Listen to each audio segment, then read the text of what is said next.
I think yung once na lumabas ng bansa o tumakas, that's already a guilt. That's already guilt on his part. So I don't think nagagawin niya, but who knows? Narito ang latest update sa nawawalang beauty queen na teacher na si Catherine Camilon na mapasa hanggang ngayon ay pinaghahanap pa rin mahigit 3 buwan na ang nakakalipas. Lumipad na pa ibang bansa ang pangunahing suspect na si Police Major Alan De Castro na ikinaalarma ngayon ng pamilyang Camilon. Narito ang buong detalye. Ngunit bago tayo magpatuloy, huwag kalimutang i-like, share, subscribe, and click the notification bell for more updates and for more upcoming videos. Maraming salamat! Nakikipag-ugnayan na sa Bureau of Immigration ang Criminal Investigation and Detection Group kaugnay sa pagpapalabas ng hold departure order laban kay Police Major Alan De Castro, ang pangunahing suspect sa pagkawala ng beauty pageant contestant na si Catherine Camilon. Ayon kay CIDG General Kenneth Lucas, ito'y matapos nilang mapag-alaman na lilipad pa ibang bansa na si De Castro na nawala na sa kustodiya ng pulisya matapos sibakin sa serbisyo. Dagdag pa, may mga hakbang para gawing state witness ang driver bodyguard ni Police Major Alan De Castro na isa rin sa mga suspect na si Jeffrey Magpantay.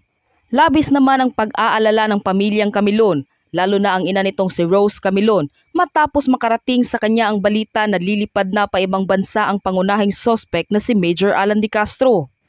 Kaya naman mas pinahigpit pa ng PNP ang kanilang investigasyon laban kay De Castro at sinabing hindi umano maaaring makaalis ng bansa ang pulis na sangkot sa kaso ng pagkawala ng beauty queen na si Catherine Camilon. Kung ano ang kailangang gawin, yun ang dapat gawin. Yan na lamang ang mga nabitawang salita ni Rose Camilon na ina ng nawawalang beauty queen na si Catherine Camilon. Huling nakita si Catherine Camilon noon pang October 12, 2023. Bukod sa pangangalap ng kanilang karagdagang ebidensya, tuloy ang pagkumbinsi ng Criminal Investigation and Detection Group o CIDG sa sumukong suspect na si Jeffrey Magpantay para tanggapin ang alok na tumayong state witness sa kaso sa pagkawala ng beauty queen na si Catherine Camilon.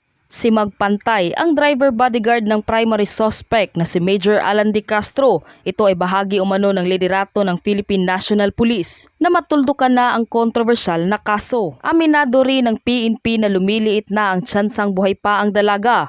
Umaasa rin sila na sana'y makumbinsi nila si Magpantay na maging state witness. Sa ngayon ay hinihintay pa ang magiging desisyon ng korte sa mga isinampang kasong kidnapping at serious illegal detention laban sa pangunahing suspect na si Major Alan De Castro na pinalaya na at wala na sa restricted custody matapos nitong madismiss sa serbisyo. O so ano pong next plano natin, Colonel? If ever na ma-resolve itong kaso, sir, nag-file nga po rin po kami ng motion for inhibition ng Batangas Prosecutor's Office. Batangas Fiscal's Office, okay.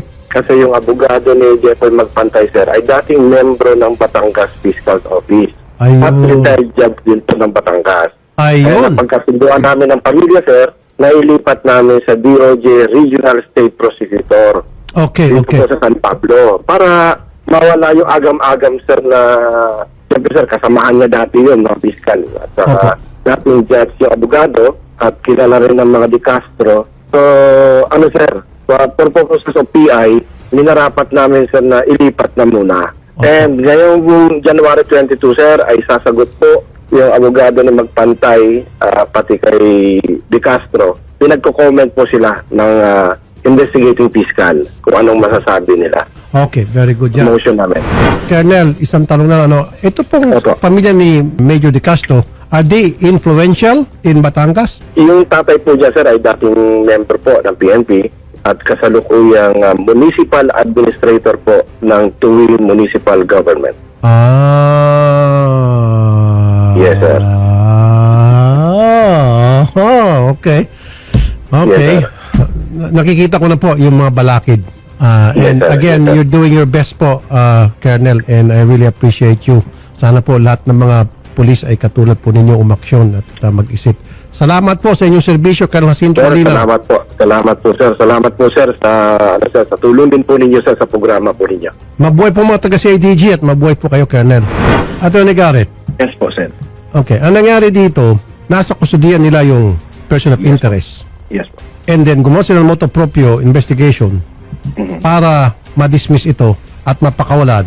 Ngayon, si Major Alan De Castro na person of interest, hindi pa naman siya suspect, Yes po. nakawala na at who knows kung Yes. what will he do next. Ang sabi naman ni General Lucas, monitor daw nila yung mga galaw ni Yes po, sir. Major Alan De Castro. Yung sa akin na nakita ko parang may problema dito yung region. Yung CIDG wala Parang nagdidili-dali itong region doon sa mga aksyon na supposed to be nagagawin nila. So pwede ba natin to i-hearing sa Senado? Pwede naman po natin i-hearing like we did before tungkol i-question po natin investigative techniques ng ating PNP. Investigative techniques, yes. Although I must comment po dun sa DNA evidence issue natin. I would also like the PNP to exercise caution po dun sa tinatawag nating stray collection ng DNA evidence. Very strict po kasi ang ating court sa pag-accept po ng DNA evidence. Kailangan po emotion po to sa korte. If we get DNA samples outside of the crime scene po na without proper court authority, pwede pong ma-exclude sa evidence yung DNA sample po na yon, which might destroy the identity of the accused. Ma-acquit pa po. Kahit positive po, Sen, if the evidence was not procured in a legal way, pwede pong maging road para ma-acquit ito. That's why I was asking po kung nasaan na po sila sa prosecution kasi if they can secure at least probable cause po, kahit wala po yung DNA evidence, Sen, as long as they can secure probable cause, ilarga na po sana nila and then wait for the court to issue an order for DNA testing po, Sen. Kasi yung mga kamag-anak tumatanggi rin Dapat cross-matching Yes, ko po. sa mga relatives nitong Yes, si Major Alan De Castro. Kaso pati mga kamag-anak tumatanggi. So ang ibig mo sabihin, pwede na i-file yung kaso sa korte. I think naka-file na yung kaso sa korte. And then yung fiscal, he has the right, the fiscal or the judge na para i-compel itong si Sa Major ngayon De po, Castro. Sen, it's only the judge handling the case po. So, as long as we can procure probable cause para umakyat na po ito sa korte, I would, motion na for DNA So kung testing. judge, matagal pa kasi dadaan pa muna sa piskalya and it will take time. In fact, Yes, gusto nga po. nila i-change ang venue, Yes. alisin sa Batangas kasi lumilitaw na parang It's a parang luto po, Sen, kasi he has had many professional connections within the... yun ang sabi ni Colonel Jacinto na parang may mga connection daw ata itong si Yes, po. Major De Castro, yung kanyang family ay sure po, influensya. sir. Yes po. We're not saying na ini-influensya ng mga kamag-anak. Of course. I'm not saying ini-influensya ni Major Alan De Castro. Mga kamag-anak ni Major Alan De Castro yung investigation. I'm not saying that. Yes, Pero po, sir. what Yung is possibility lang. Colonel Jacinto Malino is saying, yung pamilya nito well-connected. Yes po. And maganda po yung term niya kanina para lang po mawala yung agam-agam na it might be something fixed or organized na po even before a decision comes out. So, but regardless po, Sen, I support po motive na dalhin po natin sa Senate. Okay. Kasi I think there are a lot of opportunities that members of the police have missed para makakuha po ng available DNA evidence. Yes. And Okay. the Senate investigation. Wala will tayong bear it. problema doon sa CIDG pero ang Yes, problema po, yes, sa po. region. Regional po. Yes po, Sen. Ginawa sana ng mga pulis, pumunta sa isang korte at sinabi, Judge, gusto namin mag-secure ng sample ng mga buhok. Yes po. Yes po, Sen. At sinabi ni Judge Tama po kayo doon. na mga buhok ni person of interest sa kanyang kama, and sabi na Judge, sige, allowed. Okay yun. Yes po. Kasi ngayon po, Sen, the ruling po dyan, yung, kumbaga, yung rules natin right now is yung rules on DNA evidence na in-issue po ng Supreme Court. So, if we should follow that. We should ask the course. police to follow that po. Correct. Galing sa Supreme Court yan. Apo. Sino ba naman magka-question niya? Sige. Apo. Okay, gets ko na. So, just the same, hearing natin to. Yes, Sen. And We're on it. siguro, We're dahil drafting para the doon resolution. sa investigative technique na Yes, dapat gawin ng yes. mga pulis, ano matutunan nila dito, magtatawag tayo ng mga source person, proper way to investigate, di ba? Mga Yes po. taga-soko Kasi and tama all. po yung sabi nyo, Sen. It goes a long way kung paano mo kausapin yung subject. Parang kayo nga po, if you would hold Shari accountable agad, you tell her na, utang mo sa akin to bilang boss mo, parang gano'n, lalo na po sa police and military. I think they would have followed, or I think the suspect would have followed na magbigay po. Kaya nga, depende sa pag-convince. Pero still, Yes po. kailangan, pag ginawa ko yun, kunya kinuha ko ebidensya si Sherry, nandiyan yung abogado niya. Opo, sabihin sa kanya na, sige, kung gusto mo talaga, ito yung legal implications, go ahead. Colonel Jacinto, Sir, good po. na-file na po ba yung kaso sa piskalya? Pero sabi niyo po, i-move pa no, sa ibang jurisdiction? Yes sir, yun ang sa pantahan namin sir, kasama yung pamilya. Kasi sir, yung defense lawyer ni na Magpantay at saka Yung retired judge kasi sir at dating membro ng Batangas Fiscal's Office. Ayun. Kakilala niya yung mga empleyado sir at saka ibang fiscal doon. For purposes of fair play sir at impartiality, ninarapat namin sir na nag-file kami ng motion for them to inhibit at elevate na sa Regional State Prosecutor ng DOJ sa Region 4. Alright, sige po. Ayan, malinaw. Very clear. Thank you po so much again, Colonel Jacinto. Malinaw. Thank you very Walang much. anuman po sir, walang anuman po. Attorney Garrett, nakita mo naman, galing ng mga taga-CIDG Yes, natin sa Region 4A. Sige, tuloy natin sa definitely. resolution in legislation Yes. para maimbestigahan to further. Thank you, Sige Attorney po. Garrett. Okay. Thank you din po sir. Nanay Rosario, Miss Ching Ching. Ito po, Nahigil naman po, ano pong reaksyon nyo? Ayaw po, hindi natin pwede mapilit. Bawal po yun. kagaya nga po sir ng sinasabi ninyo, kung siya walang itinatago, kahit ano, pwede. Kahit anong sabihin sa kanya, kung anong kailangan na gawin sa kanya, kailangan niyang pumayag.